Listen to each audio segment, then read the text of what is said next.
Ya, kita lihat bagian ilmunya, bagian yang lembut. Mbah Hashim ini karyanya banyak dalam bahasa Arab. Salah satunya yang kita bahas malam ini. Beliau nulis juga Qonun Asasi yang jadi dasar yang merasa NU harus membaca kitab ini. Atau yang populer zaman pergerakan itu tulisan beliau yang judulnya Mawaid. Sampai diterjemahkan oleh Buya Hamka, diterbitkan di Panji Masyarakat. Oke, malam ini kita ketemu salah satunya dari kitab beliau yang judulnya Adabul Alim wal Muta'allim.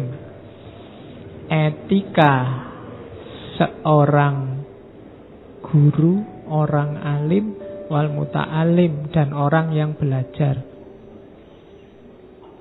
Ya kalau mau didefinisikan, kita semua itu alim sekaligus muta'allim.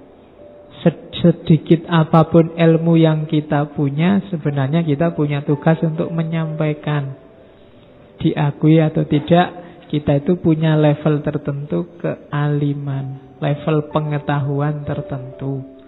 Tapi juga pasti ilmu kita tidak final. Kita juga seorang muta'alim, pembelajar. Muta'alim yang tidak alim berarti ilmunya tidak manfaat. Murid yang tidak jadi guru itu ilmunya sia-sia, tidak jalan. Yo ngajar itu kan tidak cuma ceramah kayak gini. Kamu mencontohkan, menjalankan ilmumu sehingga orang lain meniru, itu juga kan sama dengan ngajar. Jadi muta'alim itu harus alim. Kalau tidak begitu ilmunya tidak berbuah. Dan alim juga harus muta'alim.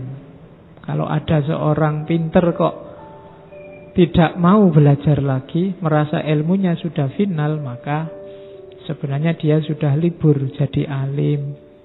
Tidak alim lagi. Karena kealiman itu di antara cirinya orangnya tawadhu, kan nanti kayak taklim muta'alim kemarin, tidak sombong. Begitu orang merasa dirinya sudah selesai menguasai semua ilmu, wis pinter, itu di situ ada indikasi kesombongan. Maka alim yang tidak muta'alim itu orang yang sombong. Muta'alim yang tidak alim itu orang yang mandek, ilmunya tidak manfaat. Jadi adabul alim wal muta'alim itu sebenarnya kita semua tujuannya, bukan yang lain. Jadi kalian juga harus niatnya begitu.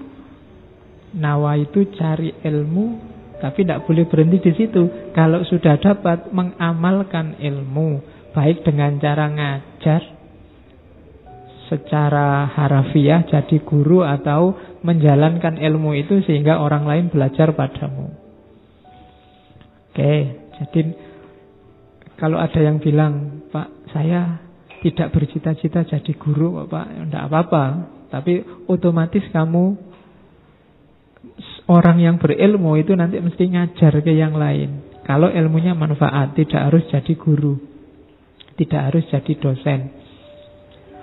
Oke, bismillah, kita lihat apa dawuhnya Mbah Hasyim Asy'ari tentang adabnya seorang alim dan muta'alim. Hari ini banyak orang ngomong tentang pendidikan karakter. Kalau dalam tradisi Islam sejak taklim kemarin, kata-kata pendidikan karakter itu kebalik. Harusnya karakter pendidikan. Jadi orang berakhlak dulu baru cari ilmu. Akhlaknya ditata dulu baru cari ilmu. Kalau sekarang kan kamu kuliah dulu, pendidikan dulu, terus di situ dikasih karakter. Jadi sebelum itu kamu jadi nggak punya moral kuliahmu. Baru terus diajari karakter yang jujur, ya. Berarti sebelum itu nggak punya. Jadi justru sebelum cari ilmu, kalau dalam tradisi taklim ini, kita harus berkarakter dulu, berakhlak yang baik dulu, baru cari ilmu, maka ilmunya manfaat. Jadi di awal-awal cari ilmu, akhlaknya harus sudah terbentuk. Disitulah ta'lim muta'alim atau adabul alim wal muta'alim. Oke, bismillah. Ini kalimat dari pembukaan. Katanya Mbah Hashim, sebagian ulama berpendapat bahwa tauhid itu mengharuskan adanya keimanan. Ini pasti masuk akal ya. Kalau kita ngaku bertauhid, ya berarti kita beriman. Percaya pada Allah, percaya pada Rasul, percaya pada malaikat. Dan seterusnya. Tapi kelanjutannya, barang siapa tidak beriman, maka berarti ia tidak bertauhid. Ini logikanya jelas. Asumsi selanjutnya, iman itu mengharuskan adanya syariat. Beriman saja tanpa syariat, omong kosong. Sama kayak kamu bilang I love you tapi disuruh menjemput tidak mau, WA tidak pernah. Ya, itu iman tanpa syariat. Ngaku percaya Gusti Allah tapi sholat tidak mau, zakat tidak mau, disuruh haji alasan, disuruh kurban alasan. Tidak terbukti imanmu. Jadi ngakunya saya itu anak yang rajin loh Pak, tapi kuliah tidak pernah masuk. Nah itu berarti beriman tanpa ada syariatnya. Jadi iman mengharuskan syariat. Kesimpulannya apa? Berarti barang siapa yang tidak bersyariat, maka dia tidak beriman dan tidak bertauhid. Tapi selanjutnya syariat mengharuskan adanya akhlak. Ini syaratnya. Kenapa? Syariat itu jalan. Untuk mencapai keimanan dan tauhid, jalan itu harus diwarnai oleh akhlak yang baik. Jadi jalan yang jelek itu tidak mungkin sampai pada tujuan. Maka untuk menjalankan syariat orang butuh akhlak. Barang siapa yang tidak punya akhlak, berarti kesimpulannya apa? Maka dia tidak bersyariat, tidak beriman, dan tidak bertauhid. Kalau ada orang ngaku syariat, tapi akhlaknya rendah, maka dia menipu. Orang bersyariat itu akhlaknya pasti bagus karena syaratnya syariat itu akhlak. Jadi ini urutannya. Tidak mungkin syariat itu dijalankan dengan akhlak yang jelek. Kalau dipaksa begitu, syariatnya mesti batal atau tidak ada nilainya. Kalau dia sholat hanya dapat capek, puasa hanya dapat lapar dan haus. Kan banyak hadis-hadis yang indikasinya ke sana. Ya amar ma'ruf nahi mungkar, tapi kalau jalannya tanpa akhlak tidak akan berhasil dan bertentangan malah dengan syar'i. Kalau bertentangan dengan syariat berarti kehilangan keimanan berarti kehilangan tauhid. Nah, itu logikanya begitu. Berarti semuanya harus diwarnai oleh akhlak. Level apapun ekspresi hidupmu, dasarnya akhlak. Termasuk dalam syariat. Nah, termasuk dalam hal cari ilmu. Makanya Mbah Hashim nulis adabul alim wal muta'alim. Ilmu itu bagus, nyarinya ya tetap dengan akhlak. Kalau ndak pakai akhlak gimana Pak? Tetap saya bisa pinter toh. Wong saya nyontek bisa dapat nilai A itu. Kan kamu sering begitu. Wong saya plagiat, dosennya nggak tahu, makalahku dianggap bagus sih. Itu kan ilmu yang tanpa akhlak. Kalau dalam bahasa agama ya nanti ndak barokah, rusak, nggak ada gunanya. Wong ilmu itu untuk mendidikmu, kamu tempuh dengan jalan merusak. Jadi akhlak dulu ditata, baru jalan ke arah yang baik. Hal apapun. Kalau kamu mau jadi mahasiswa, pelajarilah akhlaknya seorang mahasiswa. Besok mau jadi petani, belajarlah akhlak yang diperlukan oleh seorang petani. Mau jadi DPR, ketahuilah kode etik akhlaknya seorang DPR. Oke, yang ini orang jarang masuk ke wilayah ini. Harusnya profesi apapun, perilaku apapun, dasar awalnya akhlak. Maka katanya Mbah Hasim, karena pentingnya akhlak ini, sementara kriteria akhlak secara detail belum jelas, dan seperti yang aku lihat tentang kebutuhan para pelajar kepada akhlak dan susahnya untuk selalu mengingatkan kesalahan akhlak mereka. Setiap pembelajar butuh akhlak. Cuma katanya Mbah Hasim, susah saya kalau tiap hari tak ingetin satu-satu. Capek. Tiap hari harus marah-marah, Mas pakai sepatu dong, Mas jangan gondrong, itu kan capek. Jadi ini tafsirannya ke sana kalau Mbah Hasim. So, tiap hari harus ngingetin itu. Sudahlah kalau begitu maka kan gitu. Aku pun terdorong untuk menyusun risalah ini sebagai pengingat pribadiku sendiri. Ini para ulama zaman dulu mesti tawadhu. Kalau nulis apa-apa, ini ngingetin aku sendiri kok, tidak ngingetin yang lain. Awalnya syukur-syukur kalau bermanfaat pada yang lain. Kalau hari ini kan para ilmuwan hari ini banyak yang gaya, merasa dia yang sudah pinter kemudian nonton yang lain. Tidak. Pelajaran tawaduk yang pertama itu dari para ulama itu. Bahkan khutbah Jumat itu kan selalu begitu. Usikum wa nafsi bitaqwallah. Saya nasihati kamu dan juga diriku sendiri. Karena kalau aku cuma nasihati kamu dan merasa aku sudah takwa, itu sombong. Harus menasihati aku sendiri biar nggak dimarahi oleh Gusti Allah. Karena kalau tidak ada wa nafsinya, berarti kamu merasa sudah jadi orang takwa. Selain sombong, besok kamu bisa ditagih. Kok cuma ngomong saja, buktinya mana? Tiap hari ngomong nyuruh orang ikhlas lah, nyuruh orang tawaduk lah, nyuruh orang jangan dengki lah. Kamu sendiri begitu. Nah, cuma kalau ada hawa nafsinya kan jawabnya kan enak. Lu kemarin itu juga nasihati saya. Nggak cuma nasihati orang lain, jadi saya juga berjuang. Nah, perjuangan ya kadang-kadang gagal. Jadi cara berpikirnya lebih taktis kalau para ulama zaman dulu. Tidak serta-merta orang pintar terus ngajari yang lain. Tidak. Ini semoga bermanfaat sebagai pengingat pribadiku sendiri dan umumnya orang-orang yang wawasannya kurang.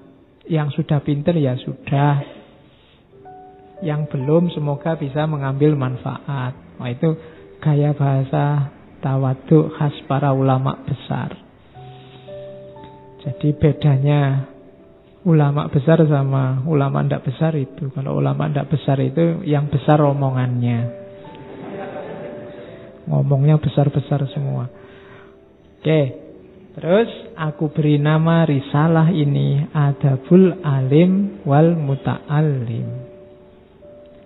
Semoga dengan risalah ini Allah memberi manfaat dalam kehidupan ini. Lagi-lagi kalimatnya kan indah. Tidak semoga buku ini memberi manfaat bagi pembaca. Tidak. Manfaat itu tidak datang dari buku atau pengarang. Manfaat datangnya dari Allah. Maka semoga dengan risalah ini Allah memberikan manfaat. Baik dalam hidup ini maupun nanti setelah meninggal.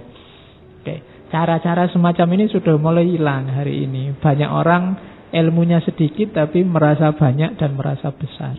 Padahal kalau dibandingkan beliau-beliau para ulama itu, ilmu kita tidak ada apa-apanya. Apalagi kamu. Saya aja merasa tidak ada apa-apanya. Guru-guru saya yang terjangkau oleh saya juga masih banyak yang di atasnya, lebih luar biasa lagi. Jadi Pokoknya level kita itu sangat tidak pantas kalau merasa pinter.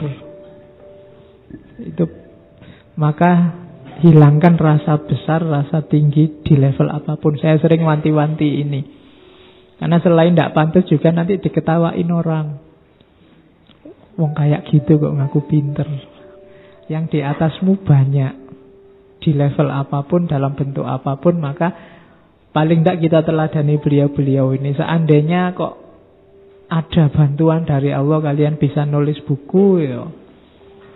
Semuanya dari Allah. Semoga Allah memberi manfaat yang membaca buku, bukan bukumu dan dirimu yang memberi manfaat. Kalau ada 1-2 tulisanmu yang bagus dan dipuji orang, ya terima kasihnya ke atas. Makanya selalu kita disuruh membaca hamdalah, tahmid itu kan karena satu-satunya yang layak dipuji hanya Allah. Tidak usah terlalu kaget, terlalu GR kalau ada 1-2 orang yang memujimu. Karena tidak pantas kamu dipuji. Jujur atau tidak, kamu sendiri yang ngerti bahwa kamu sebenarnya tidak pantas untuk dipuji. Dalam hal apapun. Apalagi kalau kamu jujur, jelekmu jauh lebih banyak daripada yang bagus-bagus dari dirimu. Cuma yang ngerti cuma kamu aja, sama Allah. Ya alhamdulillah Allah masih mau nutupi. Kapan-kapan Allah bosan dibongkar semua, kamu malu nanti. Ya, kan sekarang banyak orang yang sama Allah dibongkar kejelekannya. Jadi kamu hati-hati, jangan sampai Allah tersinggung. Karena kalau Allah merasa kamu ini sudah terlalu merasa tinggi, merasa besar, merasa penting, nanti mungkin 1-2 kejelekanmu akan dibongkar oleh Allah dan kamu akan pening sendiri. Maka ayo mulai tidak merasa besar. Meskipun tetap kita berusaha untuk melakukan hal-hal yang besar, yang bermanfaat, tanpa harus merasa besar, tanpa harus tertipu kalau banyak yang muji, apalagi cuma jempol di Facebook atau di WA. Ya. Oke, terus nanti panjang setelah itu Mbak Hasim ngomong, itu tadi pembukaan, keutamaannya ilmu. Saya cuplik cuma beberapa, nanti silahkan dibaca sendiri. Yang butuh kitabnya ada PDF-nya kalau yang mau. Jadi keutamaan ilmu ayatnya banyak. Yang paling terkenal saya ambil 2. Yang pertama sering saya kutip, yarfa'illahul ladzina amanu minkum walladzina utul ilma darajat. Carilah ilmu nanti derajatmu tinggi, itu janjinya Allah. Maka jadikan, kayak sering saya sebut di ngaji ya, ngaji ini sebagai pemicu cari ilmu. Jadikan setiap waktumu waktu belajar. Jadikan setiap orang sebagai guru. Jadikan setiap peristiwa jadi pelajaran. Jadikan setiap ruang jadi sekolah. Maka 24 jam waktumu adalah waktu belajar. Dan nanti ada hadis, barang siapa menempuh jalan keilmuan, maka malaikat akan membentangkan sayapnya untuk melindungimu. Jadi kalau kamu tegaskan bahwa Pak, hidup saya anytime, pas saya sadar pasti saya belajar, maka kamu selalu jejer sama malaikat yang melindungimu. Enggak yakin saya Pak. Oh ya berarti enggak. Ya, pokoknya apa yang kamu yakini itu seperti itulah nanti. Kan Allah inda dzanni abdi. Kalau kamu yakin, iya Pak, saya yakin, saya selalu dalam pengawasan Allah, dalam lindungan para malaikatnya. Itulah yang sebenarnya terjadi. Tapi kalau enggak, ya enggak. Karena Allah datang sejauh sebagaimana kamu yakini dia. Oke. Dan yakinlah bahwa kalau kamu berada di jalan keilmuan, derajatmu besok akan tinggi. Tidak usah mikir Pak, derajat tinggi berarti saya jadi dosen Pak, berarti saya ngelamar CPNS terus diterima Pak, berarti saya... Tidak harus begitu. Tidak harus begitu. Nanti Allah yang menata skenario hidupmu biar ketemu dengan derajat yang tinggi. Setidaknya derajat tinggi di hadapan Allah. Karena dalam kasus tertentu ada orang yang di mata manusia dia dianggap rendah, tapi di hadapan Allah derajatnya sangat tinggi. Biasanya orang-orang kayak gini orang yang lebih disayang oleh Allah. Karena godaan orang yang diketahui sebagai orang pinter, orang baik, orang derajatnya tinggi di mata manusia itu lebih besar daripada orang yang tidak ketahuan. Begitu ketahuan kamu anak soleh, itu kan cenderung kamu merasa penting, merasa gaya, merasa itu lebih gak enak. Lebih mending kamu, jangan-jangan aku ini soleh apa enggak ya. Itu kamu lebih berjuang untuk jadi orang soleh. Tapi begitu kamu dikasih tempelan anak soleh, oh itu sudah. Biasanya kecenderungan untuk pamer, merasa penting, merasa besarnya muncul. Nah itu, maka bergembiralah kalau orang lain nganggap kamu itu kurang ajar, tapi jangan-jangan kamu soleh. Bahkan kamu sendiri ya tidak ngerti kalau kamu itu anak soleh sebenarnya. Nah, itu lebih aman. Makanya ada perdebatan dalam tradisi tasawuf, mana yang lebih tinggi derajatnya, wali yang tahu dirinya wali atau wali yang tidak tahu kalau dirinya wali. Dan bagi beberapa sufi, wali yang sadar bahwa dia wali itu beban luar biasa. Karena dia harus anytime berjuang menjaga perasaannya tidak turun makomnya. Tapi mereka yang tidak sadar lebih enjoy, lebih menikmati.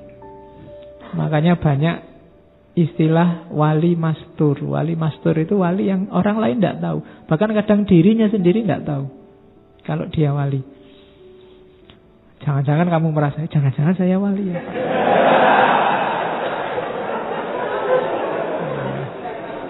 Oke, iya.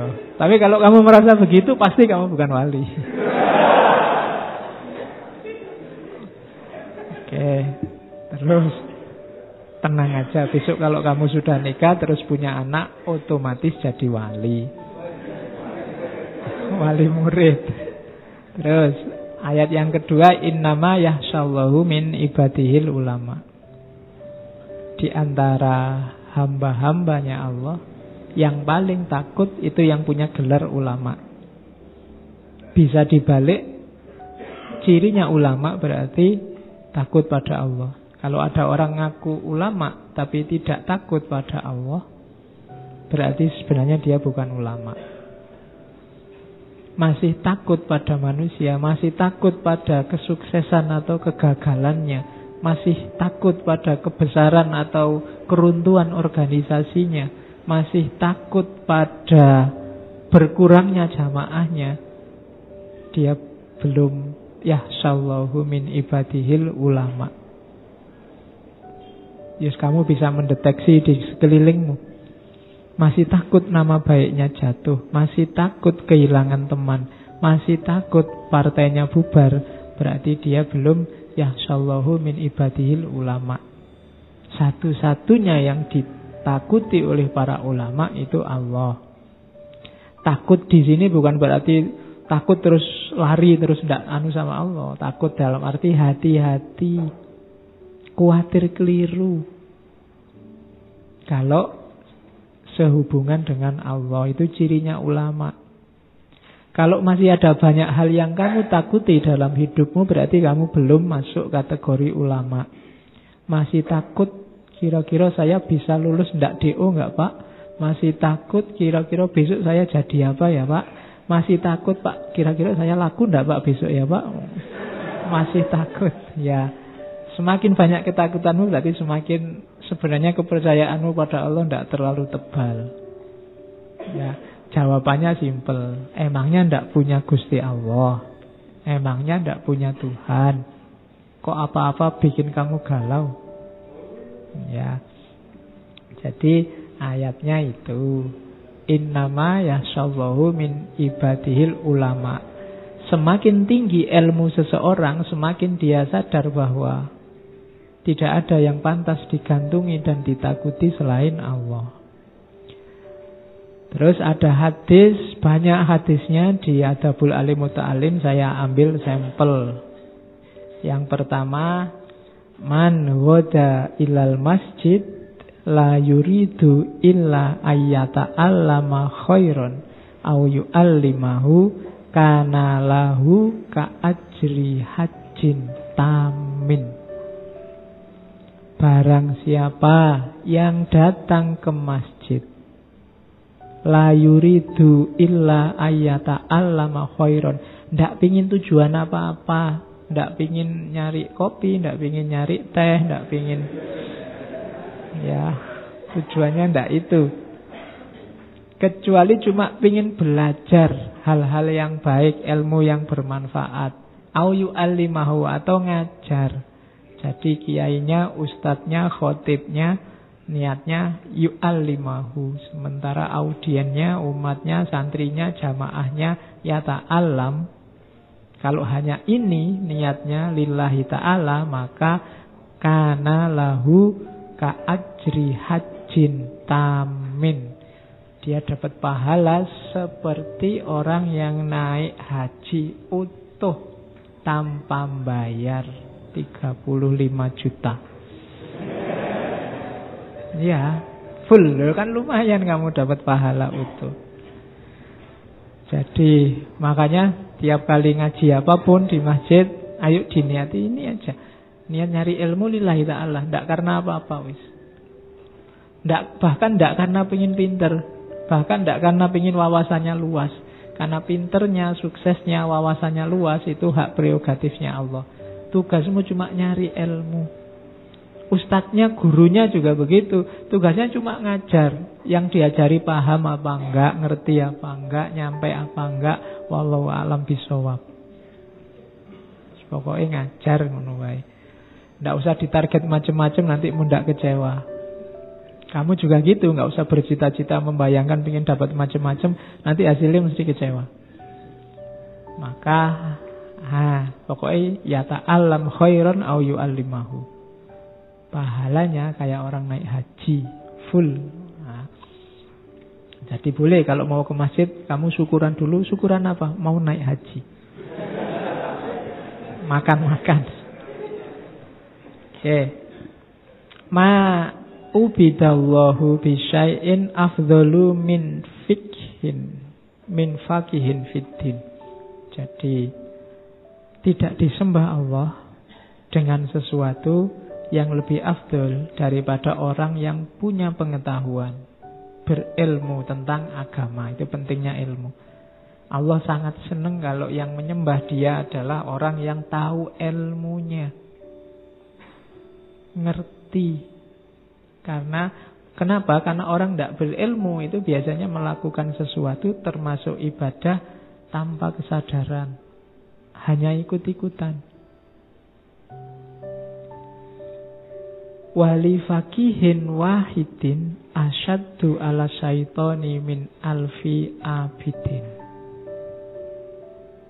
Jadi satu orang pinter itu bagi setan lebih berat menggodanya daripada 1000 ahli ibadah. Jadi ini mungkin testimoninya setan. Jadi loh ya kan, setan kadang-kadang bikin testimoni kan, ada beberapa hadis itu. Jadi berat menggoda orang yang punya ilmu itu. Oke, ya sama kayak kamu ngasih tahu orang pinter itu kan kadang ya susah, ngumaya lepol. Nah, kalau orang sudah terlanjur soleh, ilmunya tinggi itu juga begitu. Ditipu apa aja ndak bisa. Nah itu. Jadi ulama yang baik itu akan bikin susah setan. Mending goda orang yang sedang senang-senangnya ibadah, senang-senangnya syariat, 1000 katanya setan. Menipunya gampang dibandingkan orang yang berilmu. Maka sering saya bilang, berdayakan dirimu dengan ilmu. Jadi ilmu itu bekalmu di dunia, bekalmu di akhirat, bekalmu menghadapi setan. Tidak akan gampang ketipu, bahkan oleh dirimu sendiri, hasratmu sendiri, nafsumu sendiri. Jadi kuatkanlah. Jadi orang kuat itu bukan yang kalau tarung menang, tapi orang yang ilmunya selalu tambah. Makanya kan ada cerita, satu ketika setan mau masuk masjid, tapi tidak masuk-masuk, mau goda orang sholat. Terus ada yang tanya, setan kamu kenapa nggak masuk-masuk? Kok nggak jadi digoda? Itu ada orang pintar sedang tidur. Orang pintar tidur aja setan nggak berani masuk untuk goda orang yang sedang sholat, karena yang sholat nggak terlalu pintar. Jadi kalau hari ini ada yang mau tidur, malam ini mau tidur, silahkan. Loh ya, siapa tahu tidurmu bikin setan nggak jadi masuk.